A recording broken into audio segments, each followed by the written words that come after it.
사사기서 제7장 1절에서 8절까지는 말씀입니다.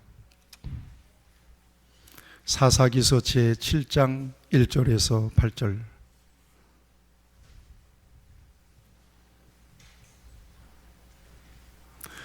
이 기록된 계시의 말씀을 제가 봉독할 때에 하나님께서 여러분에게 주의 음성으로 들려주시기를 바랍니다. 여룻바알이라 하는 기드온과 그를 따르는 모든 백성이 일찍이 일어나 하롯셈 곁에 진을 쳤고, 미디안의 진영은 그들의 북쪽이요 모레산 앞 골짜기에 있었더라. 여호와께서 기드온에게 이르시되, 너를 따르는 백성이 너무 많은즉 내가 그들의 손에 미디안 사람을 넘겨주지 아니하리니, 이는 이스라엘이 나를 거슬러 스스로 자랑하기를 내 손이 나를 구원하였다 할까 함이니라. 이제 너는 백성의 귀에 외쳐 이르기를, 누구든지 두려워 떠는 자는 길르앗산을 떠나 돌아가라 하라 하시니, 이에 돌아간 백성이 2만 2천 명이요 남은 자가 1만 명이었더라. 여호와께서 또 기드온에게 이르시되, 백성이 아직도 많으니 그들을 인도하여 물가로 내려가라. 거기서 내가 너를 위하여 그들을 시험하리라. 내가 누구를 가리켜 네게 이르기를, 이 사람이 너와 함께 가리라 하면 그는 너와 함께 갈 것이요, 내가 누구를 가리켜 네게 이르기를, 이 사람은 너와 함께 가지 말 것이니라 하면 그는 가지 말 것이니라 하신지라. 이에 백성을 인도하여 물가에 내려가매 여호와께서 기드온에게 이르시되, 누구든지 개가 핥는 것 같이 혀로 물을 핥는 자들을 너는 따로 세우고, 또 누구든지 무릎을 꿇고 마시는 자들도 그와 같이 하라 하시더니, 손으로 움켜 입에 대고 핥는 자의 수는 300명이요 그 외의 백성은 다 무릎을 꿇고 물을 마신지라. 여호와께서 기드온에게 이르시되, 내가 이 물을 핥아 먹은 300명으로 너희를 구원하며 미디안을 네 손에 넘겨주리니, 남은 백성은 각각 자기의 초소로 돌아갈 것이니라 하시니, 이에 백성이 양식과 나팔을 손에 든지라. 기드온이 이스라엘 모든 백성을 각각 그의 장막으로 돌려보내고 그 300명은 머물게 하니라. 미디안 진영은 그 아래의 골짜기 가운데 있었더라. 아멘. 오늘 제목을 공로를 배제하겠다는 거거든요. 누구의 공로를 배제하겠다는 걸까요? 인간의 공로를 배제하겠다는 거예요. 항상 우리가 하나님 앞에 서는 것은 나의 공로를 배제하고 서는 것입니다. 같이 할까요? 하나님의 은혜입니다. 하나님의 공로입니다. 아멘. 하나님의 은혜요 하나님의 공로입니다. 이 같은 주제를 저와 여러분들의 머릿속에 잘 심어 놓으시고 오늘 귀한 말씀을 하나님께서 여러분들에게 주신 음성으로 들었으면 참 좋겠습니다. 저는 부제를 그렇게 정했습니다. 하나님의 역설, 그 이유가 뭘까? 역설적인 하나님이에요. 모든 상식을 초월해서, 우리의 모든 계산을 초월해서 하나님은 역설적으로 하나님의 역사를 풀어나가시는데 그 이유가 뭘까? 여기에다가 초점을 맞춰놓고 이 말씀을 묵상했습니다. 물리적인 법칙에 있어서는 강한 것이 약한 것을 이겨요. 또 숫자가 많은 것이 숫자가 적은 쪽을 이깁니다.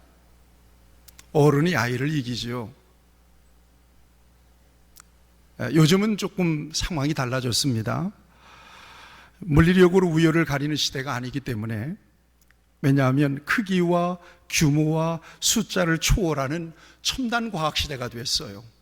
AI, 인공지능으로 세상이 돌아가고 있지 않습니까?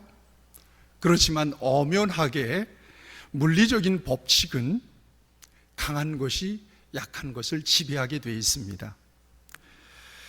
그런데 영적인 법칙도 있답니다. 영적인 법칙은 이 물리적인 법칙을 거스르고 초월합니다. 그래서 정반대 현상이 일어납니다. 약한 것이 오히려 강한 것을 이길 때도 있고요. 또 숫자가 열세인 쪽이 또 숫자가 많은 쪽을 이길 수도 있습니다.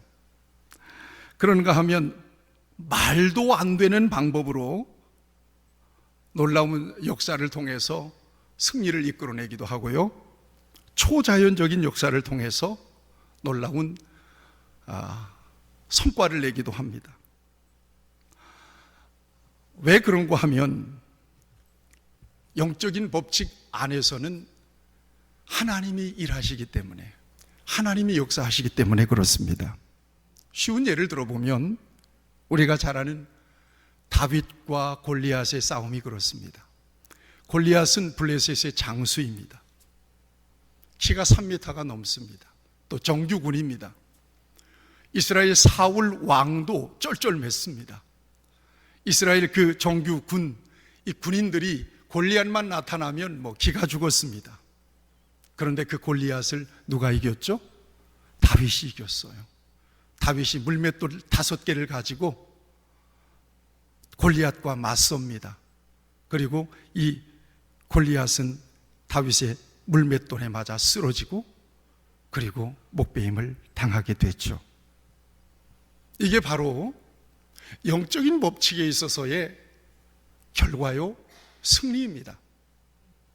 벳세다 광야에서 장정만 5,000명이 먹고 12광주리가 남았어요. 무엇을 통해서 그 같은 역사가 이루어졌나요? 어린아이가 가지고 나온 보리떡 5개와 물고기 2마리입니다. 한마디로 영적인 법칙은 인간의 상식과 계산을 초월해서 나타나는 놀라운 역사와 승리를 우리에게 보여줍니다. 왜 그럴까요? 두 가지 이유가 있습니다. 하나는 전능하신 하나님이 일하시기 때문입니다.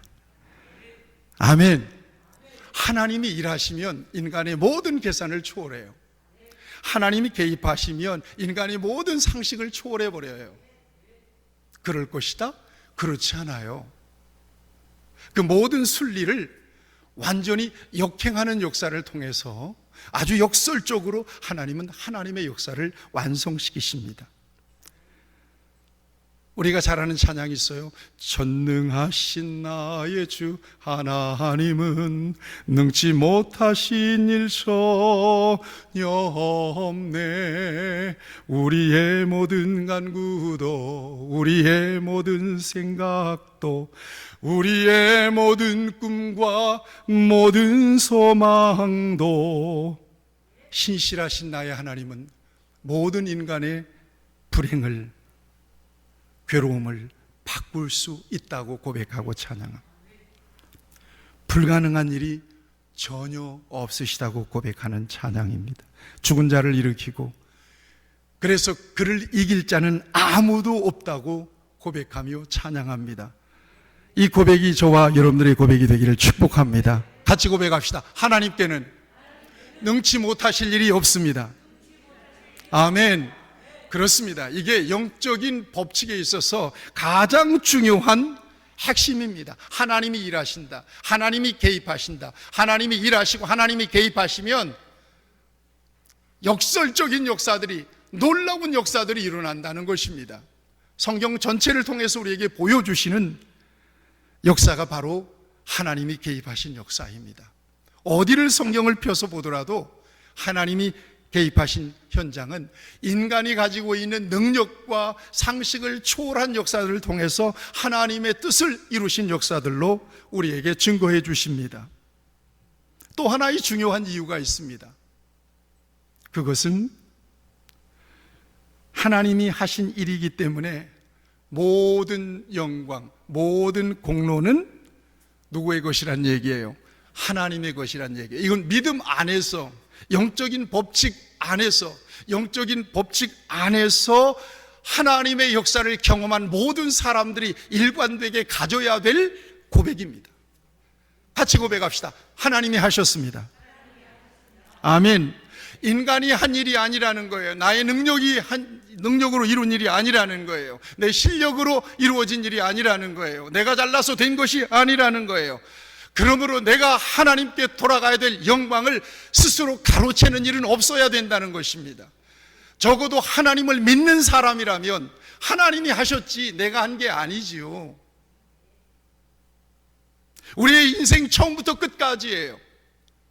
내가 이 세상에 살면서 어떤 성과를 냈든지 그것은 하나님이 나에게 허락해 주신 일이지 내가 내 능력 가지고 이루어낸 일이 아니라는 거예요. 그러므로 그 같은 역사 속에서 나의 공로가 배제되고 하나님이 하셨습니다 하고 손을 드는 것은 저와 여러분들의 일생 동안 지켜나가야 될 가장 중요한 삶의 원칙이요 기준입니다. 하나님 그러시길 원하셔요. 그래서 늘 드리는 말씀입니다만 하나님은 정말 잘나고 똑똑한 사람들 세우지 않습니다. 하나님의 용인술에는 정말 역설이 있다는 거 아시나요? 흠결이 많은 사람들을 하나님 불러냈어요. 굳이 안 한다고 못한다고 막 떼쓰는 사람들, 왜 굳이 안 한다고 못한다고 하는 사람들, 못한다고 심지어 찔찔 짜는 사람들을 왜 불러다가 그 일을 맡기시냔 말이에요. 이해가 안 되잖아요. 그래도 조금 실력도 있고 능력도 있어 보이고 말빨도 좀 있고 말이야, 백그라운드도 좀 있고 그런 사람들 쓰면 얼마든지 쉽게 그 같은 역사를 이루어내실 수 있는데, 여러분 대표적으로 우리가 봤던 모세 같은 사람은 못한다는 거예요. 보낼 만한 사람을 보내라는 거예요. 나는 말도 못하고 입이 뻣뻣하고 하나님 왜 나를 보내려고 합니까? 나이도 80이나 먹었는데 그렇게 뒷걸음질 하는 사람을 왜 굳이 보내려고 하느냐 하는 거예요.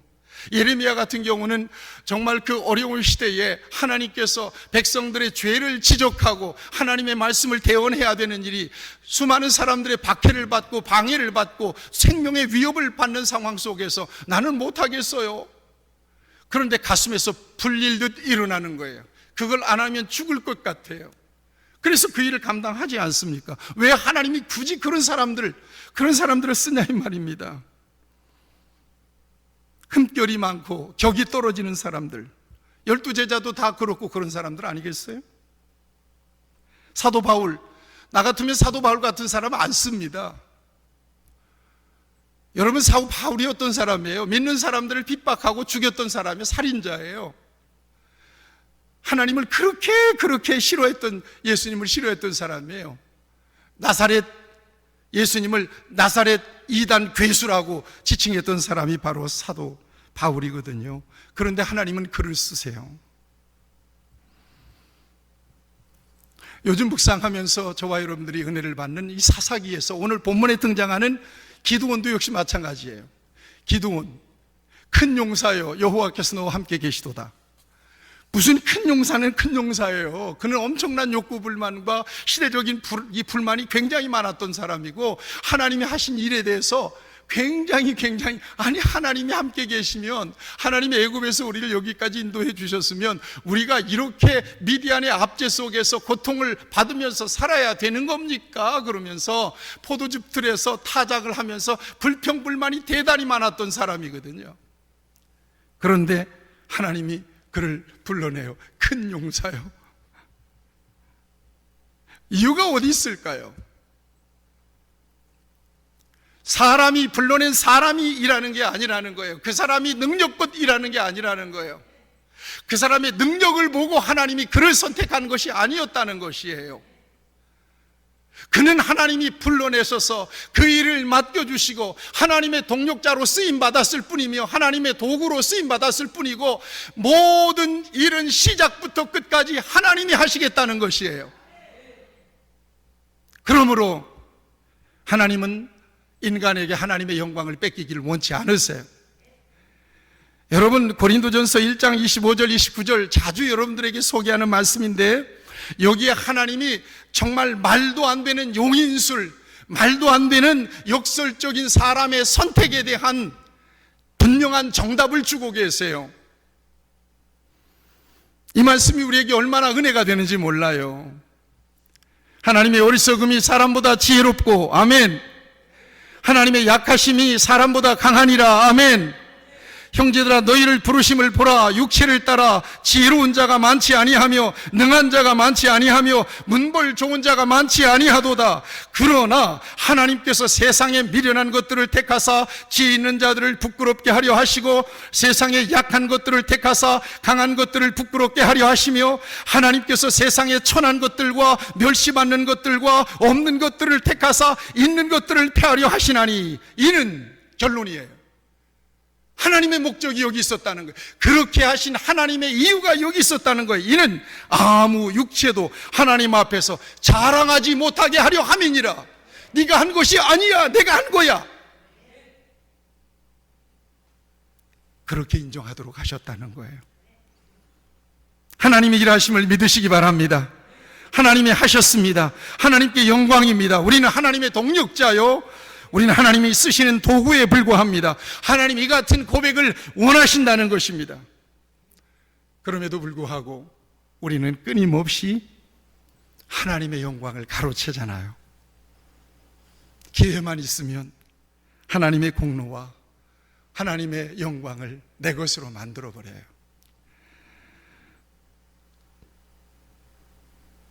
자기의 공로를 드러내죠.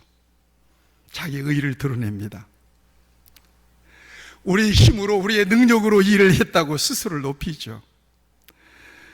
그러나 하나님은 하나님의 영광을 드러내기를 원합니다. 같이 고백할까요? 나의 나된 것은 하나님의 은혜입니다. 여러분, 그래서 사도 바울이요, 평생 동안, 저 같은 경우라면 바울 같은 사람 안 쓴다고 그랬잖아요. 그런데 하나님은 달라요. 하나님은 바울 같은 사람을 불러내셨어요. 왜냐하면요, 여러분, 바울을 통해서 한 일은 어마어마하게 많아요. 바울을 통해서 나타낸 기적도 많고요. 오늘 세계의 복음화가 누구를 통해서 이루어졌어요? 바울을 통해서 이루어졌어요. 그 짧은 생애 동안, 그가 사는 동안에 결국 주 63년도에 64년도에 로마에서 참수를 당해서 죽임을 당하기까지 그가 이루어 놓은 역사는 전무후무한 역사거든요. 만약에 정말 그가 이루은 공로와 그 역사를 통해서 보면 바울교가 탄생해도 무리가 없을 정도예요. 그런데 그는 자기가 어떤 사람인 줄을 알고 있어요. 그래서 그의 고백해 보세요. 나는 죄인 중에 괴수입니다. 죄인 정도가 아니라 죄인 중에 죄인, 상죄인이라고 고백해요. 나는 만삭 뛰어나지 못한 찌질이 같은 사람이다. 문열이다, 문열이. 나의 나된 것은 하나님의 은혜로 된 것입니다 라고 고백합니다.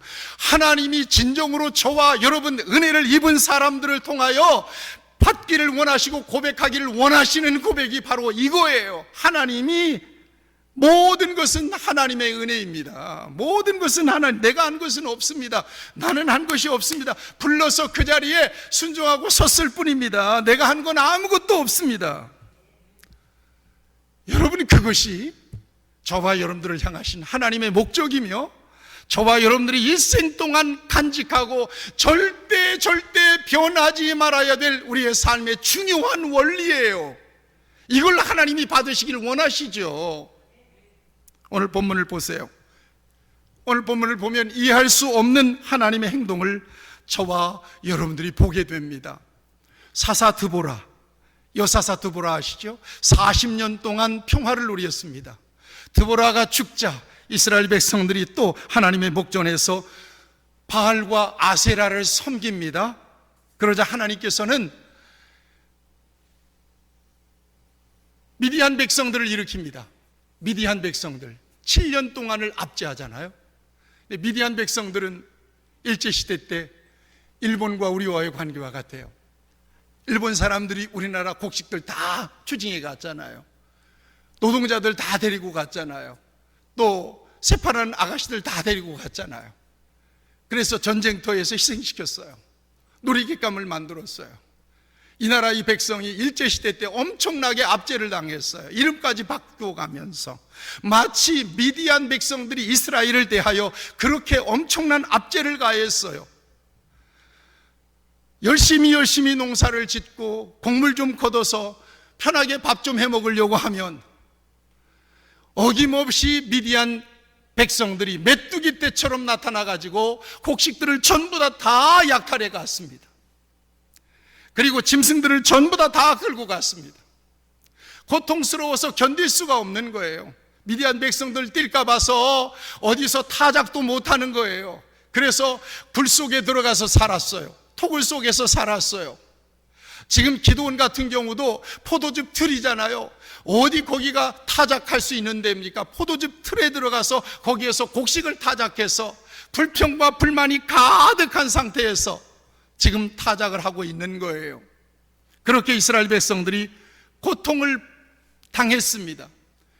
그러니까 어떻게 해요? 울부짖는 거예요. 하나님, 우리를 좀 도와주세요. 우리 좀 살려주세요. 그러니까 하나님께서 한 선지자를 보내세요. 그래서 그들이 왜 이렇게 엄청난 고통을 당하고 있는지를 분명하게 말씀해 주세요. 요지는 뭐예요? 하나님의 말을 청종하지 않았다는 거예요. 다시 얘기하면 하나님께 불순종했다는 것입니다. 여러분, 불순종에 따르는 대가는 이렇게 엄청난 것입니다. 엄청나게 고통스러운 것입니다. 저는 그렇게 생각합니다. 하나님 앞에 순종 다 하지 못해도 순종하려고 하는 흉내만 내도 하나님은 기본적인 은혜와 복을 주신다고 저는 믿습니다. 여러분, 맨날 교회에 나와서 은혜를 받는 것은 아니잖아요. 맨날 새벽에 나와서 하나님 앞에 기도할 때 기도가 술술술 풀리고 우리의 영이 하나님을 만나서 충만해지는 것은 아니잖아요. 그렇지만 그 자체가 하나님께서 우리에게 주시는 충만한 은혜가 있는 그런 순종이라는 것입니다. 하나님 그걸 보신다는 거예요. 무슨 우리가 십자가를 지고 주님을 따라갑니까? 그러나 십자가를 지는 흉내만 내도 하나님은 저와 여러분들에게 은혜를 주세요. 저와 여러분들은 하나님 너무 잘 아세요. 사랑하는 여러분, 하나님 앞에 순종하시기를 축원합니다. 박 목사도 하나님 앞에 순종하기를 원합니다. 정말 온전하게 순종할 수 없거든 순종하려고 하는 마음과 그 의지와 그 흉내만이라도 가지시기를 축원합니다. 그럴 때 하나님께서는 은혜를 주십니다. 하나님 앞에 부르짖어 기도하자. 이번에는 하나님께서 사사를 세우시는데 우리가 잘 아는 기드온이라고 하는 사사를 세우십니다. 말씀드렸듯이 포도즙 틀에서 타작을 하고 있는데 하나님의 천사를 하나님께서 보내셔서 큰 용사여, 여호와께서 너와 함께 하시도다. 말씀드렸듯이 그는 큰 용사는 아닙니다. 그러나 큰 용사로 쓰임받는 것은 하나님께서 그와 함께 계셨기 때문에 큰 용사가 된 것입니다. 하나님께 부름받아서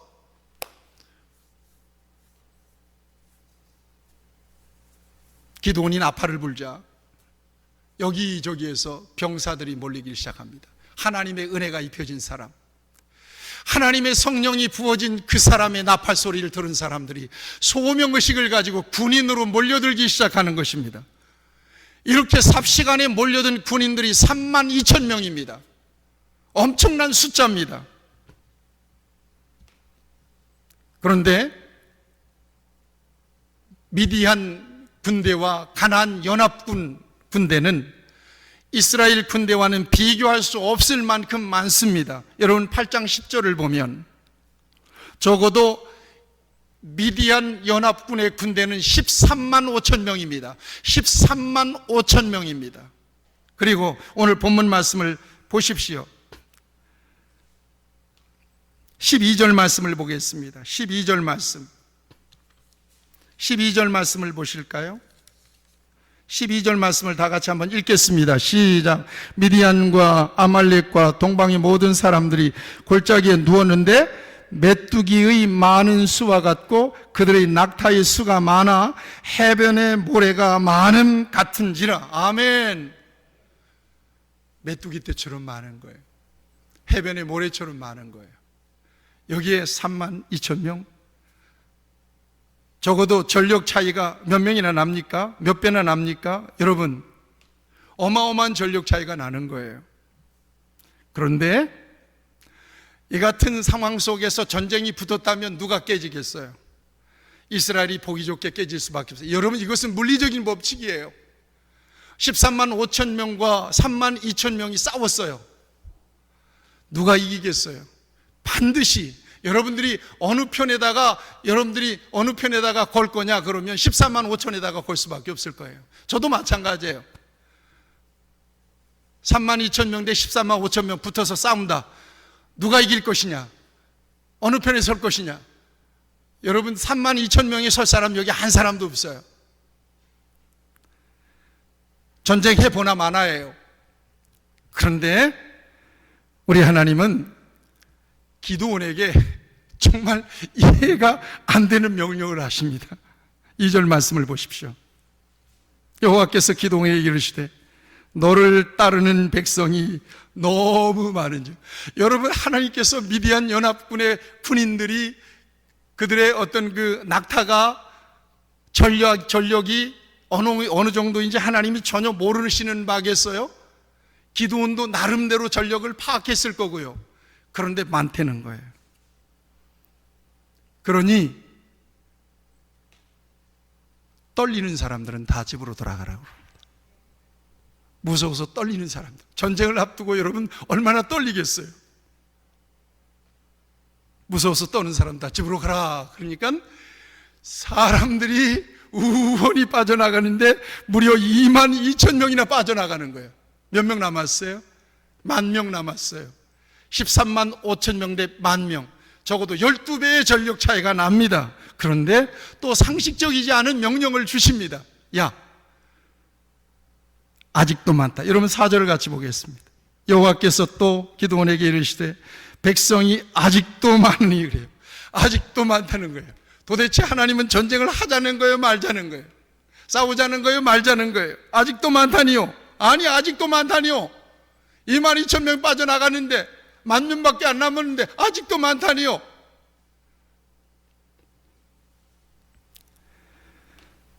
하나님께서는 아직도 많다고 하시면서 남은 10,000명을 내가 테스트를 할 텐데 그 중에서 내가 지명한 사람들만 따로 골라라. 그래서 이스라엘 10,000명 군인들을 하로셈 근처로 이끌어요. 그러니까 하로셈, 그 맑은 물을 마시기 위해서 이스라엘 군인들이 허겁지겁 물을 먹잖아요. 그러니까 저 사람 다 골라, 이렇게 따로 구분해. 개처럼 물을 핥아먹는 군인들만 딱 골라내도록 만들었어요. 그러자 300명밖에 안 남았어요.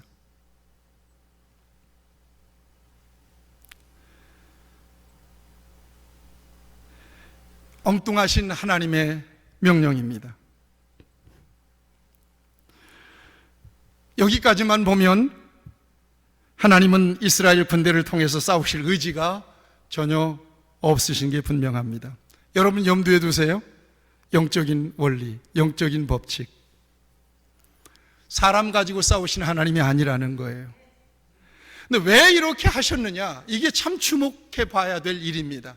다시 강조해 드립니다. 왜 이렇게 하셨느냐? 사람으로 싸우는 것이 아니라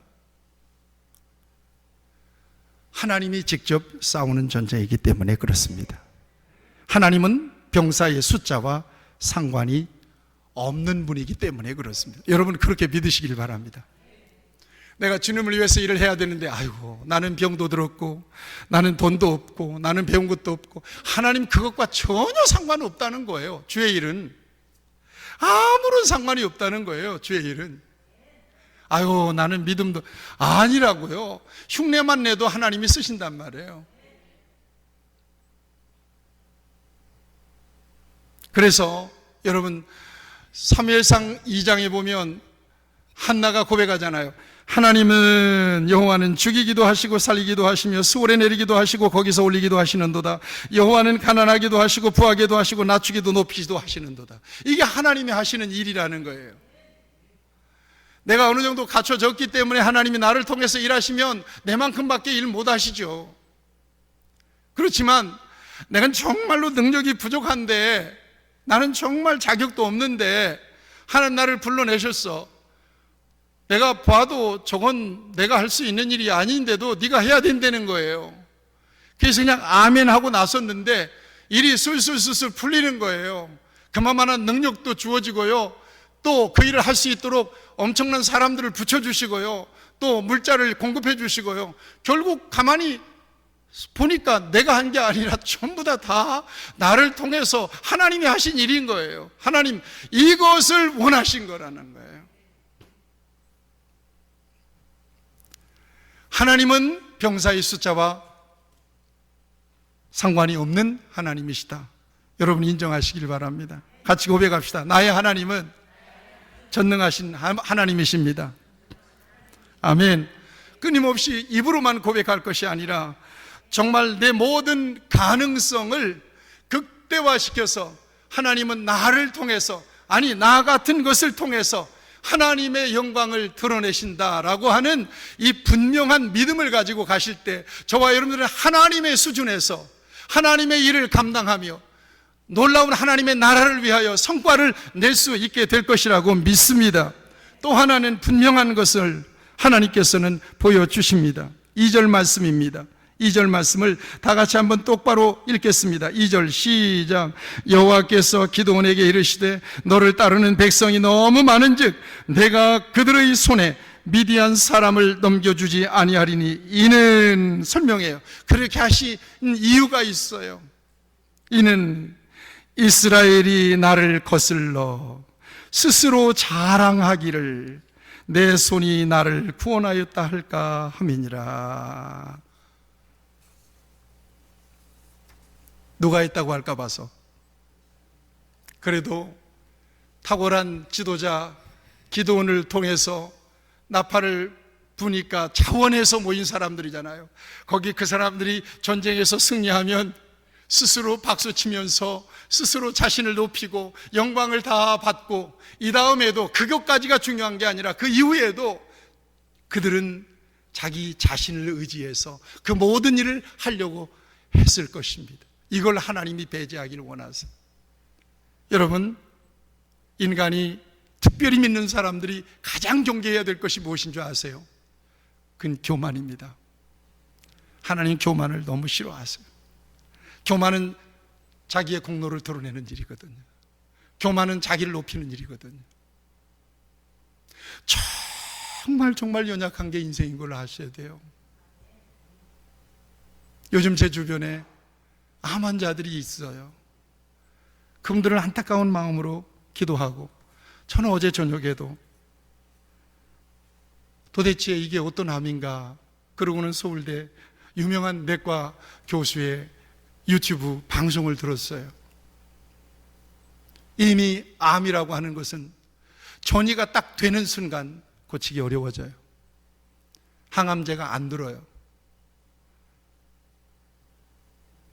항암제를 쓰는데 항암제를 써서 초반에 약간 듣다가 어떤 분기점이 와버려요. 그러면 몸이 체력이 떨어지면서 항암제 내성이 생겨서 결국은 죽게 되는 거예요.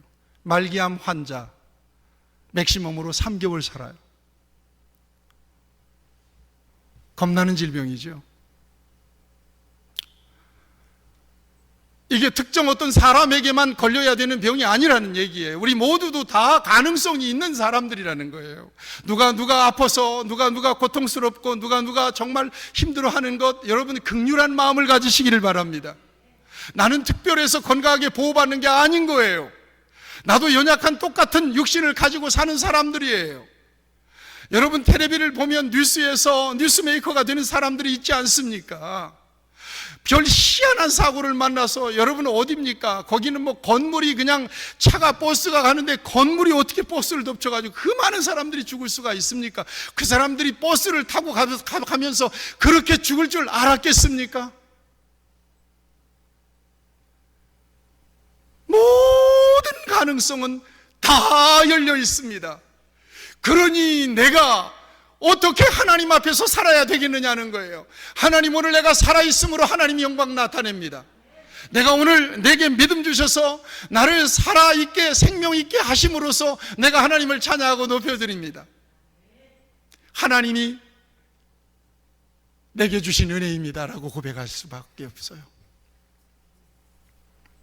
인간이 왜 타락했습니까? 인간은 유전자 속에 자아가 있습니다. 자신을 높이고자 하는 본능이 있습니다. 인간이 왜 타락했습니까? 아담과 하와가 사탄이 무엇으로 유혹했습니까? 너 그걸 먹는 날에는 눈이 밝아져서 너도 하나님처럼 될 거야. 그러니까 보암직도 하고 먹음직도 하고 얼른 따먹어버리잖아요. 하나님처럼 되고 싶은 욕망이 사람들에게는 있는 거예요.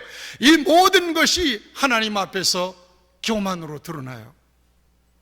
바벨탑 사건이 주는 교훈은 어떤 거죠? 또 말하되 자 성읍과 탑을 건설해서 그 탑 꼭대기를 하늘에 닿게 하여 우리 이름을 내고 온 지면에 흩어짐을 면하자. 이 본능이 저와 여러분들에게는 없습니까? 모세가 죽기 전에 그래서 유언하잖아요. 너희들 애굽에서 인도해낸 우리 하나님께서 광야를 40년을 거쳐서 요단강을 건너서 가나안 땅에 들어가면 젖과 꿀이 흐르는 땅이 될 것이고 너희들을 그 땅을 너희들에게 주었는데 절대로 하나님 모른다고 하면 안 돼. 네가 먹어서 배부르고 아름다운 집을 짓고 거주하게 되며 또 내 소와 양이 번성하여 내 은금이 증식되며 내 소유가 다 풍부하게 될 때에 네 마음이 교만하여 네 하나님 여호와를 잊어버릴까 염려하라. 이것이 바로 하나님께서 모세를 통해서 주신 주요한 메시지였던 것입니다. 어리석은 부자의 독백은 바로 모든 인간들 속에 있는 독백입니다. 또 내가 내 영혼에게 이르되 영혼아 여러 해 쓸 물건을 많이 쌓아두었으니 평안히 쉬고 먹고 마시고 즐거워하자 하리라 하되, 이것이 저와 여러분들 속에는 없습니까? 저와 여러분들이 웬만큼 돈 좀 벌고 웬만큼 지위가 높아지면 이제는 불행 끝 행복 시작이다, 고생 안 해도 되겠다, 그리고 자기의 왕국을 건설하고 그 속에서 평안과 안식을 누리고자 하는 욕망이 저와 여러분들이 없느냐 이 말입니다. 다 있습니다. 하나님 그걸 배제하기를 원하십니다. 너 네 힘으로 사는 줄 알아? 내 힘으로 사는 줄 인정해. 네가 그렇게 사는 거 내가 너를 돌보는 애야, 내가 너에게 주는 종이야, 이걸 인정하라는 거예요. 어떤 삶의 자리에 있든지 그렇습니다. 여러분 꼭 우리가 성공해야만이 아닙니다. 내가 스스로 생각할 때 왜 나는 이렇게 살아야만 되고 왜 이렇게 맨날 하는 일마다 실패하냐, 그 속에서도 하나님의 음성이 들려줘야 돼요. 그거 내가 한 일인데, 불만스럽니? 그거 내가 한 일인데, 자세하게 한번 눈을 뜨고 살펴봐. 내가 그렇게 한 거야. 우리가 정말 실패라고 여겨지는 그 속에서 그 같은 하나님의 음성이 들리고 하나님의 은혜가 깨달아졌을 때 우리는 눈물을 쏟으며 하나님이 하신 일로 인하여 하나님을 찬양하지 않을 수가 없을 것입니다.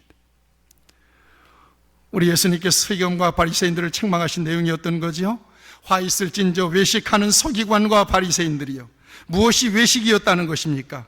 그들의 모든 행위를 사람에게 보이고자 하나니 곧 그 경문의 띠를 넓게 하며 옷수를 길게 하고 잔치의 윗자리와 회당의 높은 자리와 시장에서 문안받는 것과 사람들에게 랍비라 칭함을 받는 것을 좋아하느니라는 거예요. 이 유전자가, 이 DNA가 저와 여러분 안에도 있다는 얘기예요. 그 공로와 그 마음, 그 생각을 내려놓으라는 것입니다. 그 거품을 빼라는 거예요.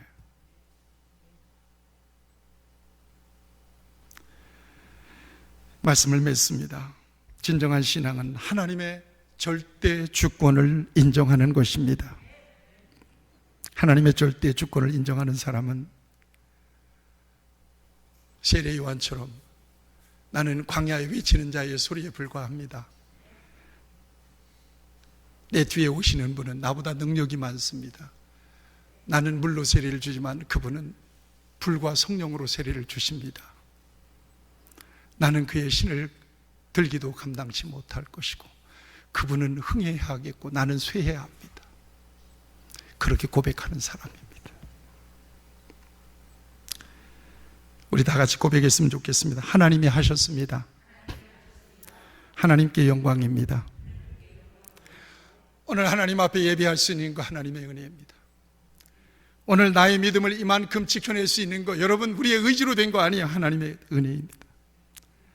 내가 살아있는 것, 내가 먹고 마실 수 있는 것, 내가 일할 수 있는 것, 내 가정이 있는 것, 내 일터가 있는 것, 나의 믿음의 가족들이 있는 것, 내가 섬길 수 있는 하나님의 교회가 있는 것, 다 하나님께서 우리에게 베풀어 주신 은혜입니다. 적어도 그 모든 것 하나 그 속에서 나의 공로는 없는 거예요. 하나님 이걸 원하세요. 내 공로를 배제하라는 거예요. 분명히 말씀하여 스스로 자랑하기를 내 손이 나를 구원하였다 할까? 이걸 배제하라는 것입니다. 나는 무익한 종이라 내가 해야 할 일을 한 것뿐입니다. 그 누군가가 나에게 목사님 참 위대하십니다. 목사님 참 대단하십니다. 권사님, 집사님 참 대단하십니다. 이럴 때는 손사래를 치르면서 그건 내가 한 거 아닌데요. 하나님이 하시는데요. 나는 마땅히 무익한 종으로서 내가 할 수 있는 일을 했을 뿐입니다. 영광은 하나님의 것입니다. 사랑하는 여러분, 많이 힘들고 어렵더라도 하나님의 일은 하나님이 하시며 다만 하나님은 우리를 통해서 일하신다는 것을 잊지 마시기를 바랍니다. 여러분들이 세상에 나가서 싸워서 승리하는 것이 아닙니다. 하나님께서 저와 여러분들을 통해서 직접 싸우셔서 놀라운 승리를 누리게 하십니다. 그러므로 저와 여러분들이 할 수 있는 일은 모든 상황 속에서 하나님이 하신 일을 드러내고 하나님께 찬양하고 하나님께 감사하며 하나님의 영광을 높여 드리는 일인 것을 믿으시기를 축원합니다. 기도하십시다.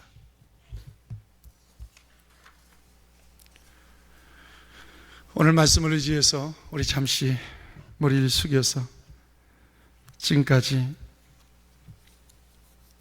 내가 한 일이라고 착각했던 일들이 무엇인지를 여러분들이 좀 마음속에 생각했으면 좋겠습니다. 저부터도 이 말씀을 준비하면서 큰 깨달음이 많습니다. 내가 할 수 있는 것은 아무것도 없습니다.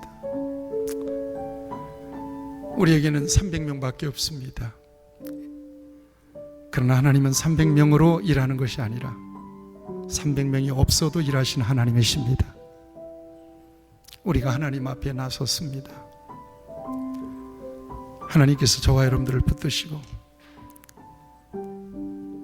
300명 군대로 선발해 주신 것을 감사하면서 하나님의 전쟁을 수행해 나가야 될 것입니다. 하나님이 싸우실 것이고 하나님이 승리하실 것이고 그 승리의 영광과 축복도 누리게 하실 것입니다. 하나님이 하셨습니다. 또 하나님이 하실 것입니다. 하나님 아버지,